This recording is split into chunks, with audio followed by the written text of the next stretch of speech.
This is Business Breakdowns.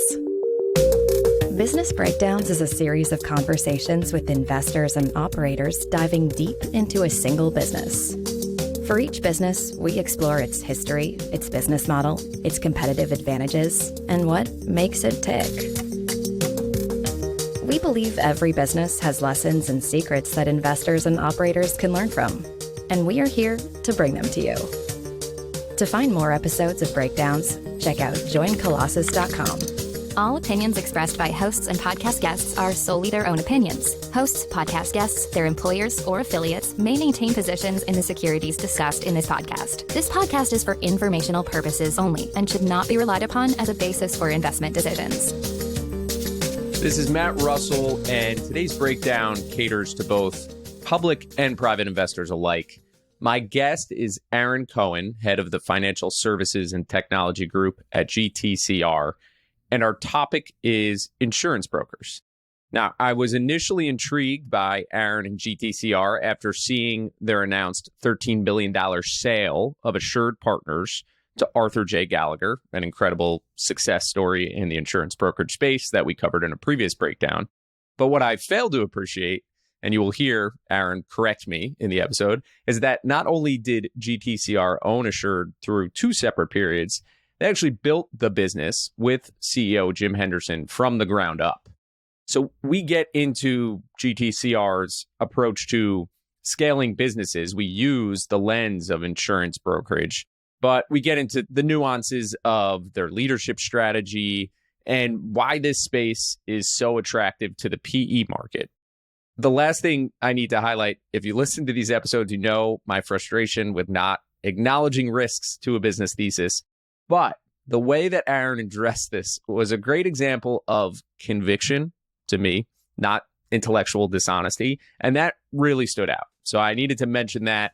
Please enjoy this breakdown on the insurance brokerage space.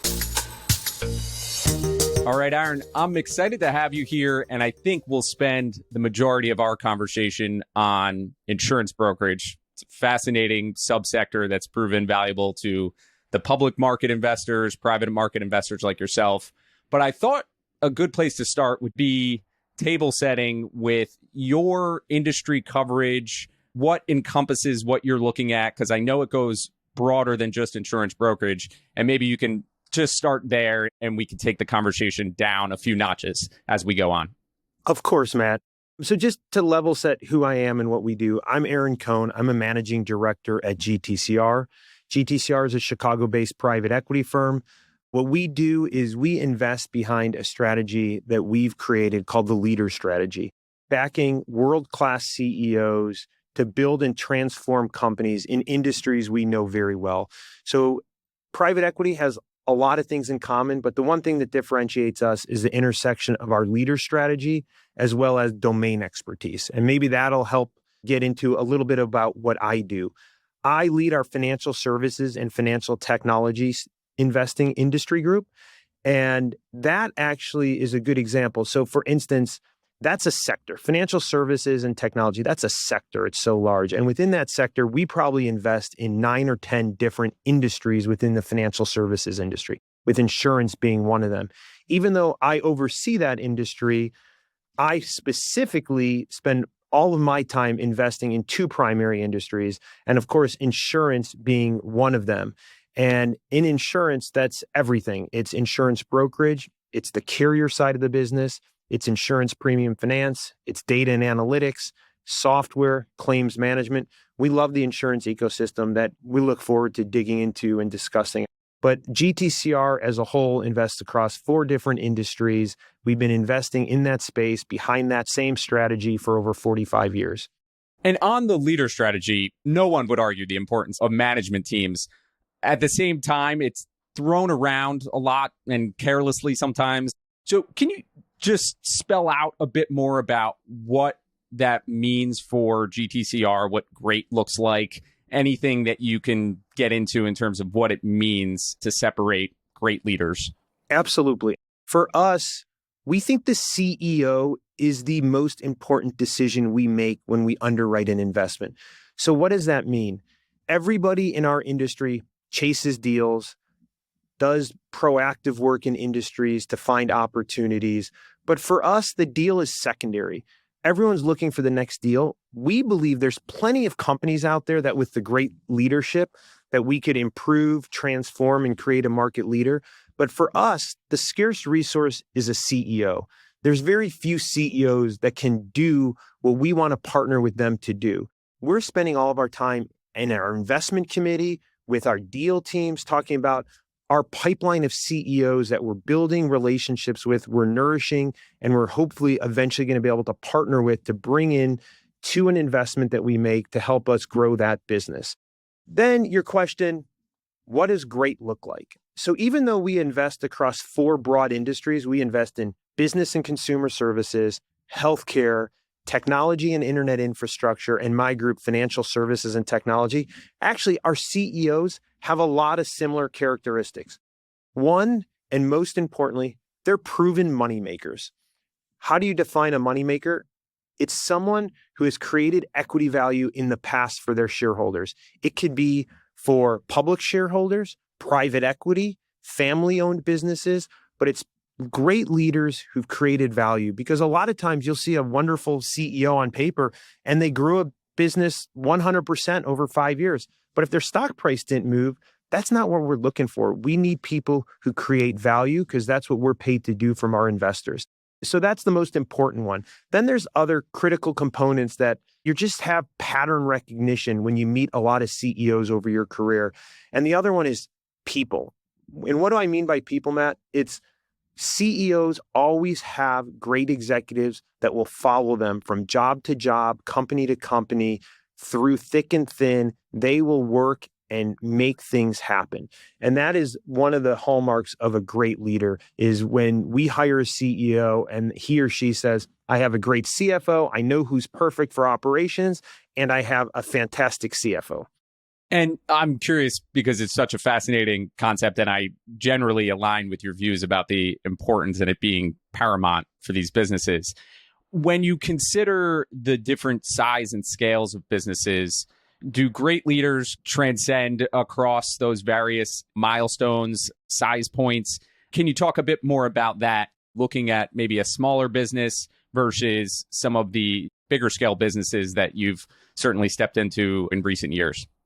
Great CEOs, Matt, don't always transcend. They might not transcend across size nor industries. So at GTCR, when we say we're going to back a great CEO who's proven to have created value in the past for his or her investors, that doesn't mean we're going to back them to be a CEO of any business. We like to back insurance CEOs to run insurance companies. We like to back pharma CEOs to run pharma companies.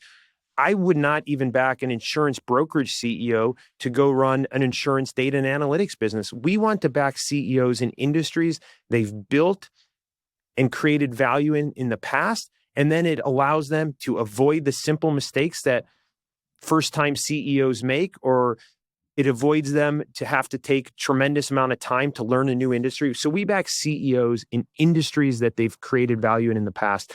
And then your question on size, I think CEOs are comfortable at different size levels. I think there's certain CEOs who can see the forest through the trees, but also love to be in the weeds and be a command and control CEO and really have ownership of every single functional area in their company. You can't do that in a $5 billion company the way you can in maybe a few $100 million company. And then sometimes we have great CEOs who are wonderful at trusting and managing their direct reports, and they're great at setting strategy and managing people, and they could run a $5 or $10 billion company. So I don't think that every CEO can transcend across size. I love the nuance. It's incredibly helpful, and I think it's just such an interesting topic and subject. We can transition a bit into the insurance brokerage space itself, and I'm sure we'll mix in some of the other categories within insurance to cushion out the conversation. I love talking to guests who have extended tenures in certain industries or subsectors. Can you share just a bit about your history with the space and, to some extent, what has changed versus what has not changed over the years as you've looked at the insurance brokerage space? So I've been investing in this space for a little over 20 years.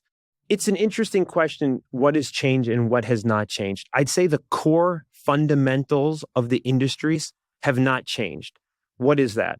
I'd say most importantly, it's an industry that is less cyclical than most. This is an industry where regardless of what's going on in the economy, you need to have insurance. You need to have your employees covered. You need to have your property covered, and you need to make sure you have the appropriate insurance. So it's less cyclical than most industries. Second, it's an asset-light business model. Third, the cash flow characteristics are fantastic in this industry. You have EBITDA, and there's not much else below that for cash conversion. When you think about the cash flow characteristics after EBITDA, CapEx, it's not a capital-intensive business. We used to joke that when your CEO broke his iPad, that was the capital you spent. Now, of course, with time, a lot of these companies are investing in data warehouses and technology to help drive more efficiencies, but it's still relatively capital light. And then second, on the cash flow side of the business, since it is an acquisitive industry, you get tremendous tax benefits by acquiring these tuck-in acquisitions that give you a tax shield. So cash flow characteristics in this industry are fantastic. Then I'd say, which we'll talk to, is the M&A. This is a highly, highly fragmented industry. And for GTCR, when we think about tuck-in acquisitions, you have a great management team, you have a great platform, you invest in the infrastructure and the technology, and then M&A just becomes an additional leg of growth and value creation for the story. And with M&A, when we have the centralized oversight and infrastructure and people to support our tuck-in acquisitions, it gives them the opportunity to clear off their plates where when you do a small acquisition, that management team might be doing payroll, investing in their technology, and selling insurance. We take all that off their plate so their producers can do one thing, which is sell new insurance. So this industry has evolved in a couple of ways, but those things have stayed the same. I'd say what's unique in this industry or what's changed over the last 20 years is what I mentioned is their ability to embrace technology and data. Now, that being said, there's still a long way to do that. I think this industry is still behind many others. And second, what's changed is these brokers have become bigger and they've been able to have more influence over their insurance carrier partners. So what does that mean? That means that you could drive better commission rates. You could drive better contingent commissions based on volume levels. It's allowing the broker to have a real seat at the table where not too long ago in the mid 80s, maybe that's a long time ago now, maybe the mid 90s, insurance brokers were small, but back then they didn't have the ability to influence their financial situation. Now they do, because if you think of an insurance broker and they're putting billions of dollars of premiums with a certain carrier, they are really reliant, they being the carrier, on the broker and their ability to bring them business, which should drive more value to the broker. And I'd say just generally speaking, another reason why insurance brokerage is so fantastic is because we believe in financial services. The person who owns the customer relationship should be able to drive more value out of the entire ecosystem. And brokerage is a perfect example of how that's evolved over the last 20 years. To that point on the carrier-broker relationship, you could, in theory, have carriers underwriting, talking to customers themselves. I think you certainly do still have that direct selling out there. But has there been a material change just in the percentage of the market that's represented by brokers over time? Has that been a share gainer or a tailwind for the market? So you have to split up the industry, personal lines and commercial lines. Of course, we all are familiar with the very successful direct-to-consumer personal lines of Geico and Progressive. They have taken market share away from brokers over the last 20 years. That being said, their market share growth has slowed recently. On the commercial side, you don't see, we call it consumer, but direct to the business relationships from the carriers. And there's a lot of reasons for that. But most importantly, it's because the insurance broker plays a very important role that some people don't appreciate, and that's an advisor. If you're a mid-sized business or a family business that has 20 trucks that does short-term deliveries around a certain geography, your entire family's net worth is tied up in that business. And the one thing that could bring that down is not having the right coverage, not having the right liability coverage if one of your drivers gets in an accident, not having the right coverage if one of your drivers is hurt, not having the right coverage if you ruin some of the product that's on your truck. So the CEOs and leaderships of these small and mid-sized businesses value the insurance broker's advice. They value their advice around deductibles, what insurance they need, what insurance they don't need. And I think another aspect of insurance brokerage that's evolving is specialization, because a lot of industries are becoming more and more regulated, and your insurance broker really needs to understand and follow the industry to be able to evolve your insurance and make sure you have the right protection. And that is something that has been driving the consolidation in this industry, especially for the last 10 years. And our investment at Assured Partners, this was definitely one of the drivers of the success, is we had centers of excellence. So the traditional insurance broker, think of a small to mid-sized town, they're insuring everyone on Main Street. They're insuring the barbershop, they're insuring the plumber, they're insuring the person who owns a bunch of trucks to deliver on behalf of Amazon, and they're truly generalists. And now what has happened is they don't have the expertise to be able to change their advice based on small changes in a specific industry because they're just too busy. So if you think about something at Assured Partners, we had long-term care facilities.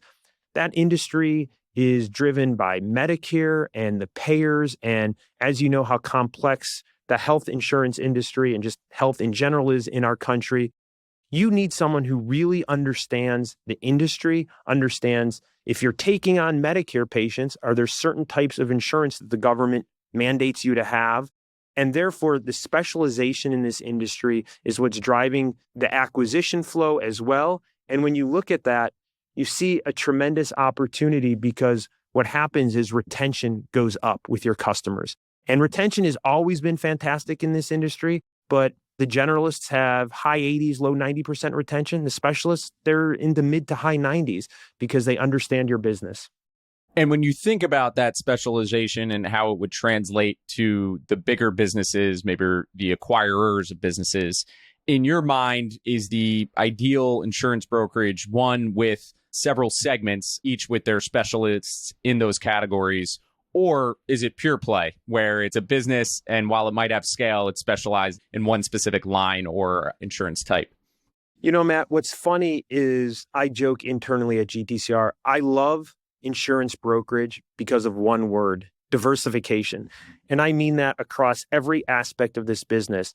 Insurance brokerage, you need to be diversified across carriers. You need to be diversified across customers. You need to be diversified across producers, and you need to be diversified across end markets. So you can have multiple specialization focus within one broker, and I think that builds a better, more sustainable business.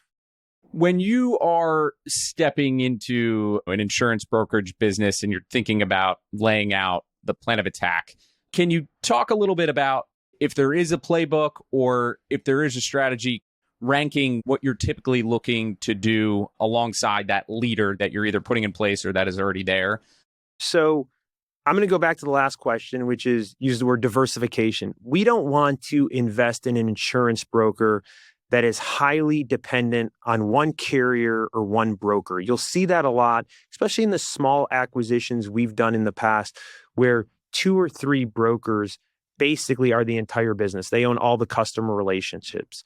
Then you're just reliant on those people. And the question really becomes, who owns the business? Is it you or the broker who owns the customer relationship? So we want some level of diversification.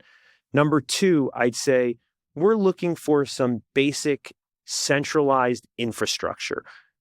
They have the right agency management system. They have the appropriate technology to support the brokers. We'll invest in that, but if you're looking at a specific broker, you want them to have that. And then most importantly, it's all about the people. This is a business where we don't have machines making widgets. We have people, human beings with emotion and personal lives who have to go out and satisfy our existing customers and win new customers every single day. And you need to have great leaders who understand that and know how to work and partner with the brokers and the entire organization to be able to drive success. Because If a broker's unhappy with his job or something's going on in his life, we all have had good days and bad days, you don't sell. Machines don't have emotion. It's wonderful. They just keep on plowing along. But here, it's all about having CEOs and regional leaders who have great EQ and could partner with their sales folks and people in the market to be able to drive business. As you think about the competition, I think what you mentioned in terms of operating the business, the importance of the people involved all the way down from the top to the producers, that stands out. When they're actually out there looking to make the sales, what does competition actually look like? And how fierce is that when you're thinking about whether it's maintaining, the retention rates are quite impressive, but not just maintaining, actually growing the business? What comes into play with the business model in terms of just winning more business in the future? There is a tremendous amount of competition in this industry. As you could go through the list of the top 20 insurance brokers, they're probably all billion-dollar plus companies. So there's a tremendous amount of competition. That being said, as you mentioned, retention is very, very strong in this industry. And the irony is, this is an industry, and I've never seen any other industry like this. We don't set our price. So our customers are not shopping the insurance broker's price. Sometimes they're shopping the carrier's price, which if you're doing your job as an insurance broker, you're giving multiple options to your customer and finding them the best price. So it's an industry where you don't set your price and your customers don't shop your price. So the irony is, in the industry where there's what we call hard and soft markets. Hard markets are rising rates, rising premiums for a bunch of reasons we could talk about if you want, or soft market when rates are coming down. In a rising rate environment, in a hard market, is a lot of times when you see some attrition, because even though you're getting the best rate for your customer, if their rate went up 15%, even though you've gotten them 5 quotes from the 5 largest and most respected insurance carriers out there, they just feel like they need to shop it.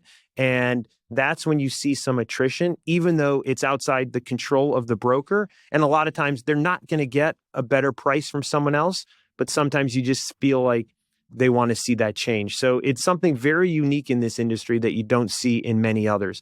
The other thing I'd say is where we've seen retention grow and organic growth accelerate is once we buy some of these acquisitions. A lot of times people say, you buy the founder out, they're done, you see growth slow. We've actually seen the inverse, because what we've seen is we'll buy out a founder.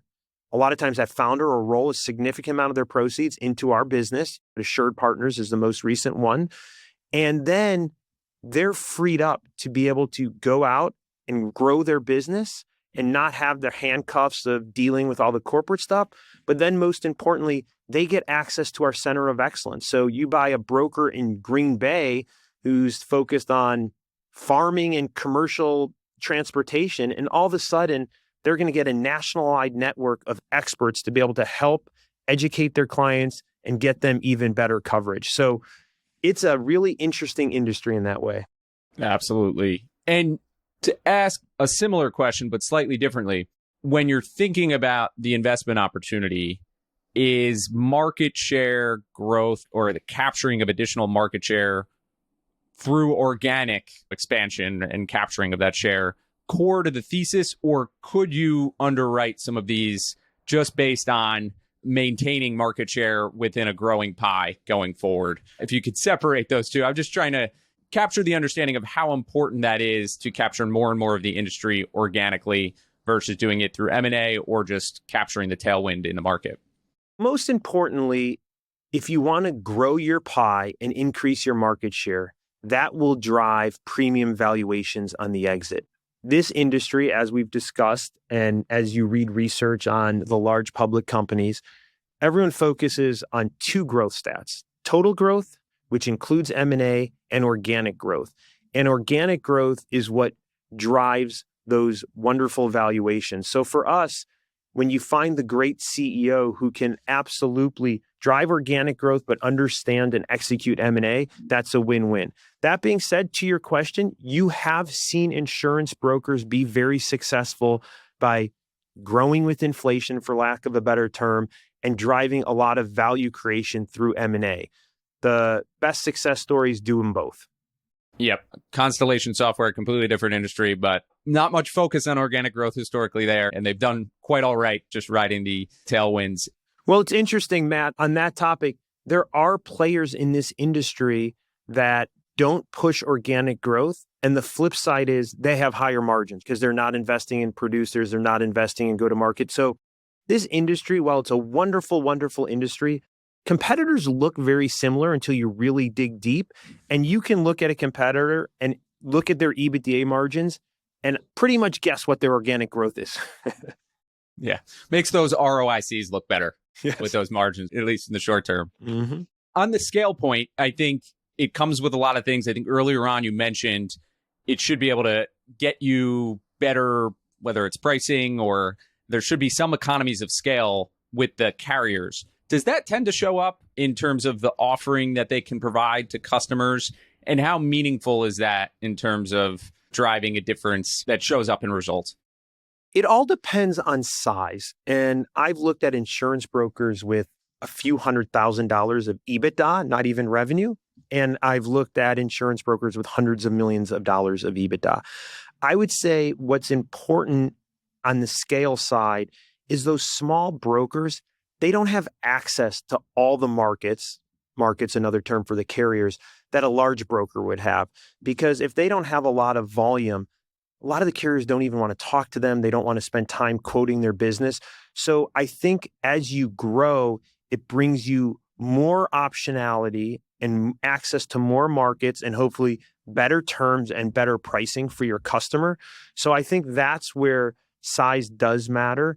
And I don't think there's a perfect threshold of what size you have to be able to have access to the markets. It all depends on your end market that you're writing, your customer size, et cetera. So that's how I think about size relative to access. But I think once you're an established business, you have $100 million plus of revenue, you will be able to access all the markets that you'll need to be able to get the best product for your customer. Early on, you mentioned the adoption or incorporation of technology into the system. How is that showing up? Where does it show up? And what difference does the technology make for the business? Sure. I like to make the joke, but I don't think I'm joking. People say financial services is about 5 or 10 years behind the rest of the world in terms of adopting technology. I think that's right. But I think insurance and insurance brokerage is probably 10 to 15 years behind. Now, we're coming up pretty quickly, but there are a bunch of different areas where technology helps. First, most importantly, is having one agency management system across the organization. An agency management system, think of that as the ERP system where the brokers live in. They put potential clients in there. That's where they run all their processing, underwriting, acceptance, claims management, et cetera.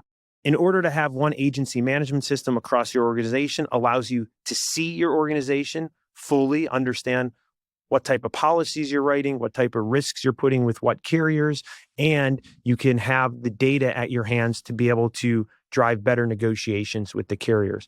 But then it also helps the brokers.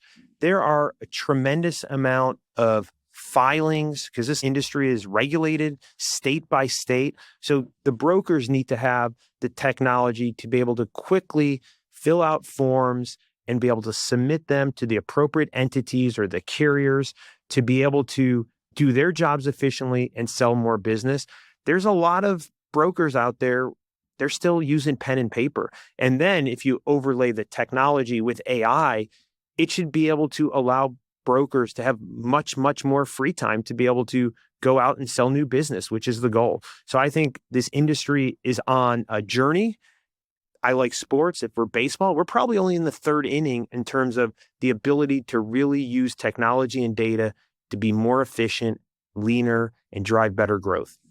And tying it back into the M&A, it's always great in concept, but sometimes where M&A can break down is the integration, and it can be technology integration. Have you found that this sector, the integration follows a standard playbook? Do you see that cause challenges for businesses, whether it's ones that you've been around or have seen elsewhere? It seems M&A is just part of the model. But when you factor in the incorporation of what you mentioned with records and filings and everything that goes into it, I would imagine that it's not easy. It is not easy. It's probably not the hardest industry to integrate, but it takes time. You need a team and you need to do it right, because what we've seen in this industry in the past is when you slack on integration or you cut corners and it looks like a small corner, or you don't do one thing here and another thing there, before you know it, you're a large business and it's impossible to catch up. So for us, we just bought a business over in the UK called JMG Group. They focus on small insurance brokers in the UK, and they have a playbook to integrate the business. Everyone's on the same system using the same data within 90 days. And that allows them to be able to run the business much more efficiently, not have surprises, and be able to take control of those acquisitions that you bought. If you leave people on disparate systems, you're not running the business. They are. You're not getting the right KPIs to manage the business. You're not seeing what's coming around the corner. And what happens then is it's too hard to integrate. And then you're just 100 different corks floating down the river at your own speed. And eventually it catches up to you. Yeah, to your point, I think FedEx might still be integrating the TNT acquisition from 10 years ago. It's a little different when there's hard assets and infrastructure and logistics networks involved, where technology and incorporating some of those systems, not only could it be a bit lower of a hurdle, but it proves to add a lot of value as well. The flip side on that, Matt, is people are used to doing things a certain way. And we talked about the importance of people, and they go home every night. And a lot of times brokers are set in their ways, and they're older and later in their career, and they don't want to learn a new system. So you have to make sure that you're buying a business where people are going to embrace that change. Otherwise, you could break it by forcing the integration on people who don't want to do it, aren't willing to do it, or are just happy using pencil and paper. Yeah, producers historically have found ways to write their own rules when it comes to managing systems, but keeping a clear mantra intact and getting people to follow protocols, I can imagine, is just insanely interesting here. The general market, when you think about revenue growth for any of these businesses, you mentioned that diversification is an incredible positive. What does the trend line look like when you think about an insurance business and top line growth? If I were to use GDP growth as the standard and either being above or below that as being a line of demarcation, do you have a mental framework of what you expect organically insurance businesses to grow? Yes, I believe it's inflation plus. Don't ask me plus what. But for us, what we've seen, especially we're always talking P&C right now, property and casualty insurance, is the other thing that's driving it besides inflation, which of course inflation is just the underlying results of your assets being worth more, your business and services growing. The other thing is this industry is enduring right now is social inflation. So social inflation is a very nice word for large jury verdicts. If you are going to insure a bunch of trucks, and I keep on using that example because we've done a lot of trucking in the past, and you get an offender bender and someone hurts their neck, and all of a sudden a jury awards that person $20 million. They didn't have to take off more than 2 weeks of work, and these jury verdicts are getting enormous. And I think juries are being more sympathetic to consumers relative to the big bad companies, I'm saying in jest.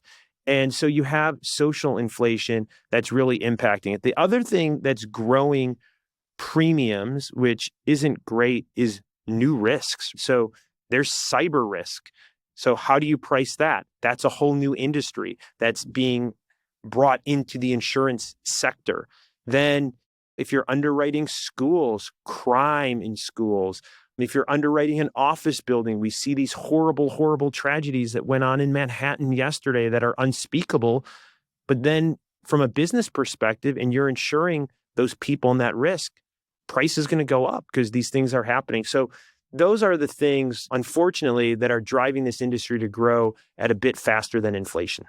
Yes, and acknowledging the dynamics that are causing it and just putting those to the side to focus on the impact that that would have for an insurance brokerage business. Is it right to just think if premiums are growing, the brokers are capturing a percentage of those premiums, therefore that is top line growth? Is that the most simplistic way to think about it? That is fair. And that's for the small and mid-sized world. So I'd separate that from, if you think about the Fortune 500, they have really smart actuaries and insurance experts who are determining what type of insurance they need. They're going to the large broker houses and they're paying a fee, and the broker house is getting a fee. The traditional mid-market, SME, et cetera, P&C world, where private equity has been incredibly successful for the last 20 years, that is commission. Yeah. So as premiums go up, the revenue of that insurance broker goes up. So it's a wonderful business because we don't have to ask our clients for raises. We don't have to change our price. We just get a percentage paid by the carrier back to us of their premium. Out of curiosity, is there a threshold where you move from the percentage to the fee? Is there a number that's involved there that you have mentally? There's not a number, but it's big. If you think about any type of growing business and a management team and a board of directors who are trying to set strategy and allocate capital, you have to be pretty big to say the next $5 million, I want to build an insurance department at this organization. So it's truly the largest of the largest corporations. And you mentioned some of the new risks coming into the system. One of the things that I often think about is cybersecurity, and whether it's just the trend line of what's happened in the cloud and now we have AI, but it's something that in theory should be more and more in focus going forward. Does that category fall under this bucket as well? Does it tuck into a large insurance broker's operations, or would that sit outside? No, this absolutely tucks into all the insurance brokers that we've been talking about today. If you have a business, you need cyber insurance, absolutely. And the irony is, this is the first type of risk that I believe is very different than any other risk in insurance, which is why it's really hard for carriers to underwrite it. And I love talking about this, and I get up on a little bit of a soapbox. Most other risks that you think about, property damage, slip and fall, etc., once the carrier or the insurance broker hears about the risk and the event, it's done, it's behind you. The fire happened, your manufacturing facility burnt down, it's done. Cyber is real time. You call your insurance broker, you call your carrier, and you say, someone is in our systems. We've had a breach. So carriers, who obviously have to minimize their loss exposure, they have to be proactive and be prepared to move very quickly to help the insured exit or end this breach situation. So it's a very, very different risk than any other risk this industry has ever seen, which is why people are struggling with underwriting it, pricing it appropriately, and you're seeing some carriers have pretty adverse loss ratios because it's a very, very different outcome than any other risk in this industry. I think, again, it proves your point on why brokerages are the interesting niche within here, where you don't have the carrier underwriting risk that sits on your balance sheet, but you still get to capture the upside of the growing market. So probably came across in all of your previous answers, but just to spell that out again, I think that one certainly proves the point. Yeah, I mean, the best part about this industry, insurance brokerage, is insurance brokers do not take risk. Now, of course, people could argue over the long term, they may, if they keep on placing bad risk with the carrier may cut them off. But that would be adverse selection, which you don't see. If you have general loss ratios consistent with the industry and other brokers that are placing premium with that carrier, you are not taking any risk. And I mentioned it earlier, I do believe in insurance and broader financial services that if you own that customer relationship, you should increase your percentage of the ecosystem profits that you derive. And that's because you're helping the insured decide what carrier to go with. And what's interesting about that is, if you think about it, most people, and when I say people, I'm talking businesses here, but people as well, they don't really care who their insurance carrier is. As long as they're A-rated and they're known to pay claims, they're happy to go with any of the top wonderful carriers out there. So their broker has a tremendous, tremendous impact on their decision. And when you think about an insurance carrier, they're large companies, they're capital intensive, and that's really what drives their value proposition. They bring capital. And capital is a wonderful thing, but it is a bit of a commodity. Sometimes it's more scarce than others. And commodities don't get the same value proposition as driving customers to decisions. On the difference between brokers when you get down to the profitability metrics, and I think EBITDA margin, to your point, EBITDA translating to free cash flow, I would imagine that is the metric that tends to get a lot of focus. What does that range typically look like for these businesses? In terms of somewhat mature insurance brokerages, how much variance is there from one operator to the next? I think the financials of these brokers of similar size are very similar. Their EBITDA margins are all within a couple hundred basis points of each other. And that difference usually is organic growth. You can look at that over the course of the last 20 years. And a broker with 3% higher margin probably has 1% less organic growth. But they are very similar within bounds. And of course, as they get larger, they do have the ability to increase their margins because there are scale advantages and operating efficiencies. Is there a range, out of curiosity, that you could put numbers around? Just EBITDA margins, Matt? Yeah. A solid insurance broker could be in the range of 28 to 35%. Certainly healthy when you factor in what that means for free cash flow. In terms of the investments or anything below the line that would be required, putting aside leverage and the capital structure, what would go into other investments that need to be made, whether it's now or in the future, that you think about as an investor? There are not large capital requirements in this business. This is a very, very clean cash flow. Besides capital structure, it's really just CapEx, which is a few percent of revenue, growing a little bit faster than top line, probably because people are investing in technology and data and efficiencies. But it's a really, really clean business. And that's why everyone's done very well in this industry, and it's traded so well for so long. How do you view it? To your point, I think we've laid out why the private equity market would love this particular subsector. And I would imagine that's brought in more competition for you in your seat. What does that look like? And how do you think about the go forward in terms of the opportunity set here to find these businesses and to continue the playbook? So we have seen valuations grow pretty dramatically over the last 25 years. I think it's the result of a few different things. One is, I think before the financial crisis, insurance brokerage was not viewed that favorably from public market or private equity investors. They kind of viewed it as an industry where business was done on the golf course and there wasn't much value proposition there. And people were just wrong. And I think the world saw that during the financial crisis when every other industry in the financial services world got decimated, being dramatic to prove a point. And insurance brokers grew. They grew. And I think it put a spotlight on the industry. So that brought in more competition, more capital. Then what we've talked about earlier in this call is I think pre-financial crisis and pre-turn of the century, a lot of the brokers were small. So they could not drive premium valuations because they couldn't drive their price. Even though they don't set price for the customer, they do set their commission rates with the carriers. And if the carriers didn't have large brokers that they were relying on to bring books and books of business to, they didn't have to pay them much. So one, the spotlight from how this industry performs.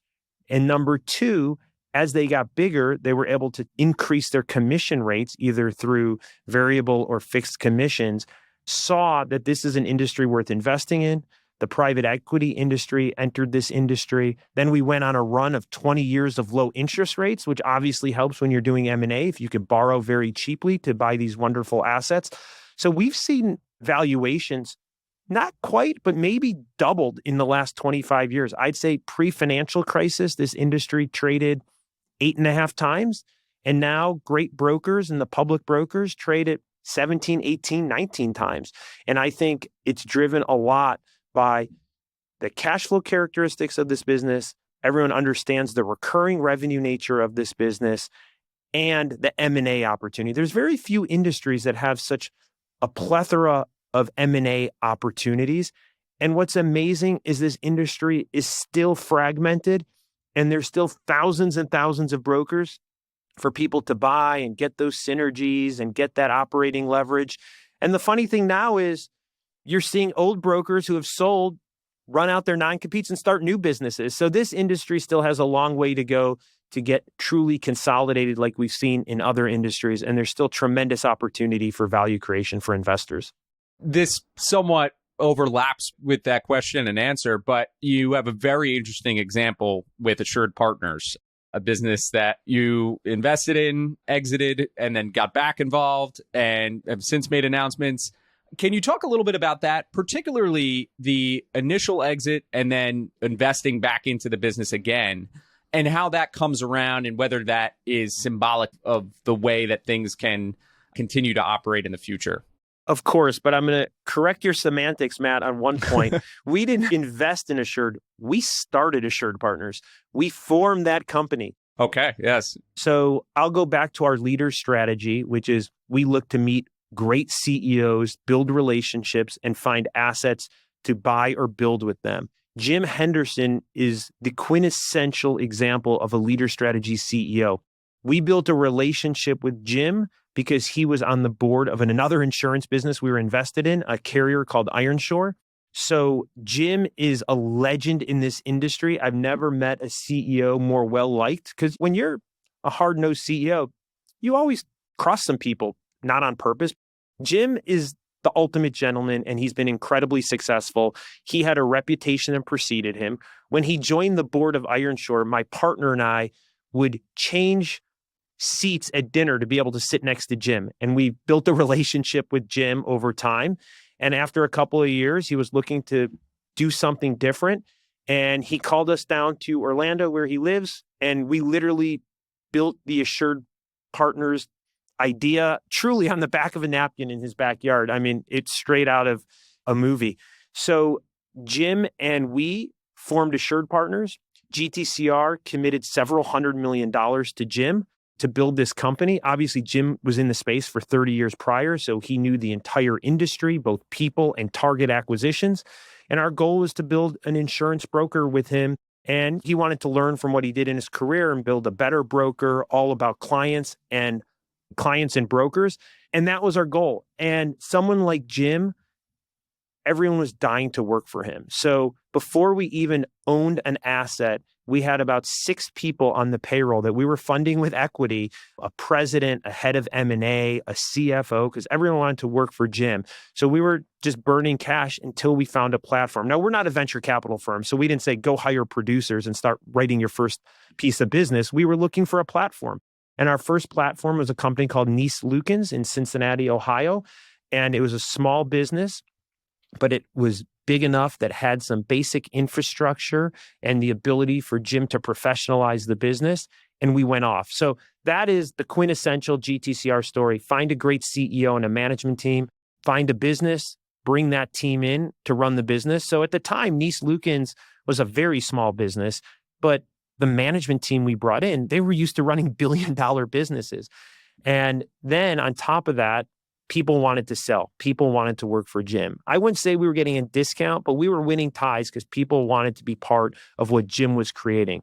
So we built a wonderful, wonderful business over 5 years. Unfortunately, in private equity, we do have to sell our businesses, even our great ones. That being said, we at GTCR like to own businesses longer than the industry average. So we were coming up on our 5-year anniversary, and we were more than 3 times ahead of our back of our napkin plan. Our goal was to get to $40 million of EBITDA in 5 years. Like I said, we were well in excess of 3 times that. So we were excited. We spent so much time finding the right people, investing in the technology, investing in growth, that we wanted to keep on compounding. And frankly, Jim, who was a wonderful partner, said, I recruited all these people. I promised them that in private equity, they were coming to work for me for the equity side of private equity, and we owe them a payday. So we sold the business, and it was a wonderful success and one of the best deals in our fund. And of course, we stayed in contact with Jim.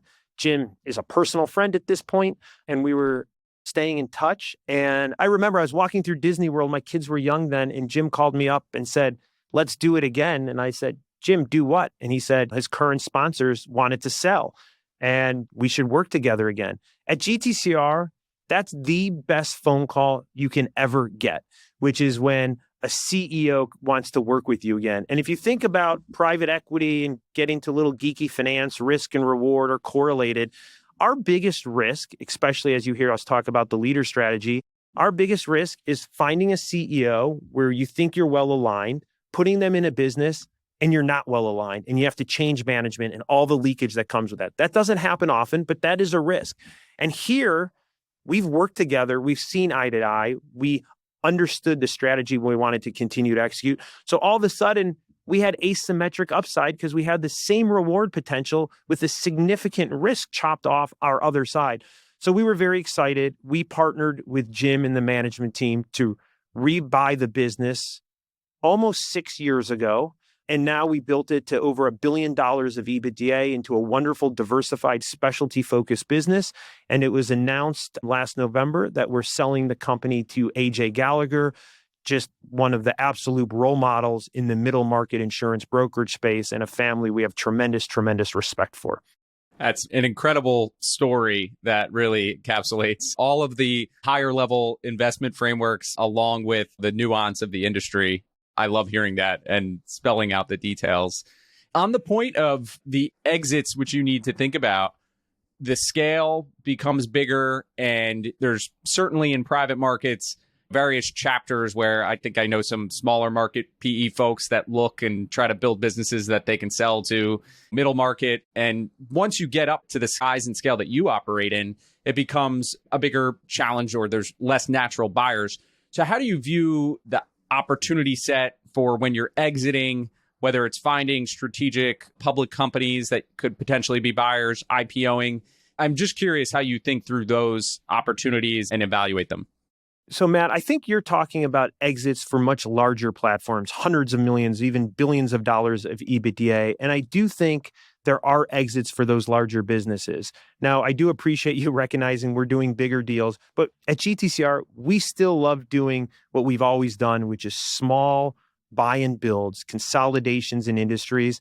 And we do have a fund that allows us to do smaller deals as well, because we have a flagship fund, then we have a strategic growth opportunity where we are able to do smaller deals as well. But anyways, to your question, Matt, I think there's a couple of different paths for liquidity or exits for these larger brokers. First, if you think about many other industries, they all consolidate at the top. There's very few industries where there's 7 mega players.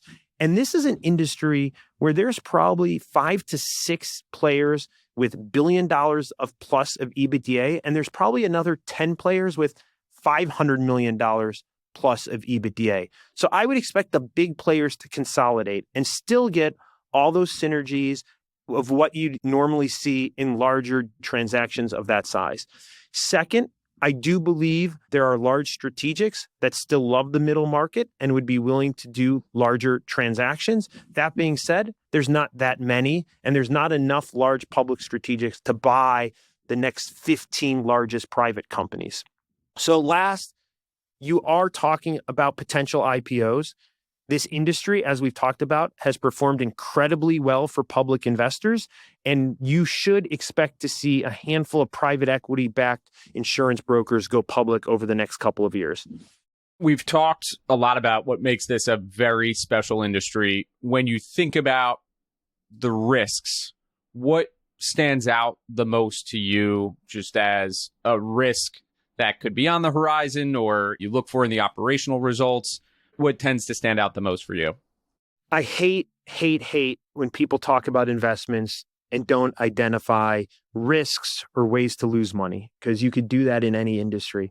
But what is wonderful about this business is, I'm going to go back to the diversification. And we always used to laugh with Jim. If we lost our largest customer, Jim wouldn't call us because Jim wouldn't know, because your largest customer is way less than 1% of revenue.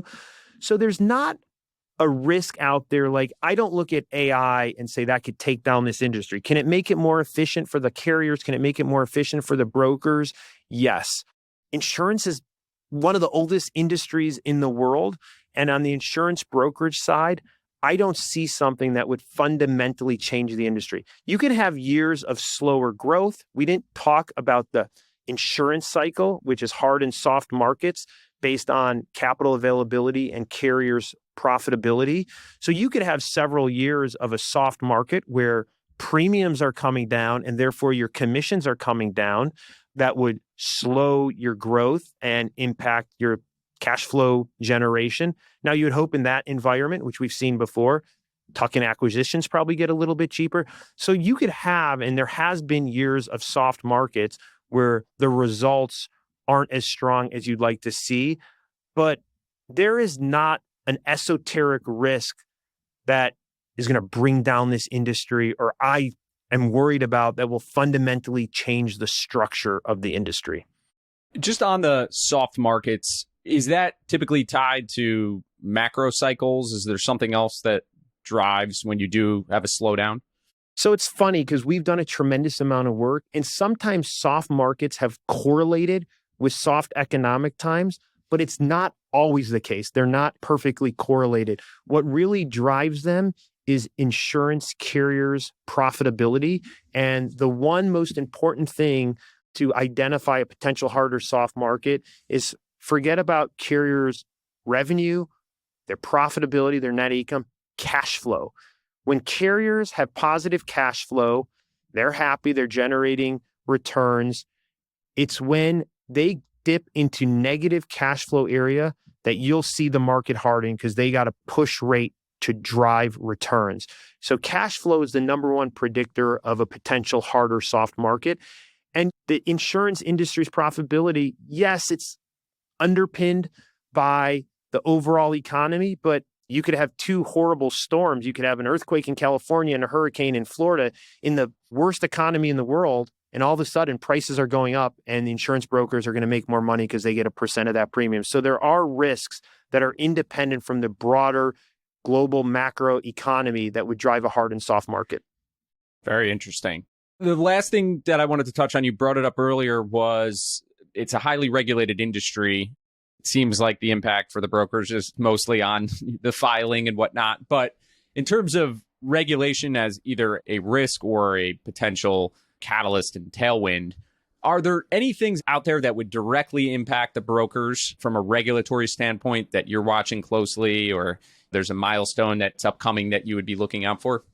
There's nothing on the horizon that's being discussed, whether at the state or federal level, that people are worried about. You had the whole Spitzer situation back in pre-financial crisis that really shook this industry. But right now, it's pretty well regulated. It works very well. And I think an advantage of being a slightly bigger broker is you have the ability to track the regulations and be able to grow by state because it's regulated by the state. So every state is different, and you have the capital to be able to support having a regulatory team to just follow the regimes and understand what's going on. But there's nothing on the horizon that's material to this industry right now.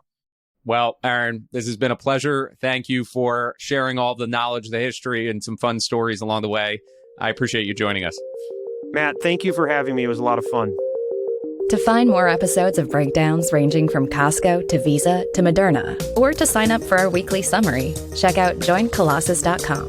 That's JoinColossus.com.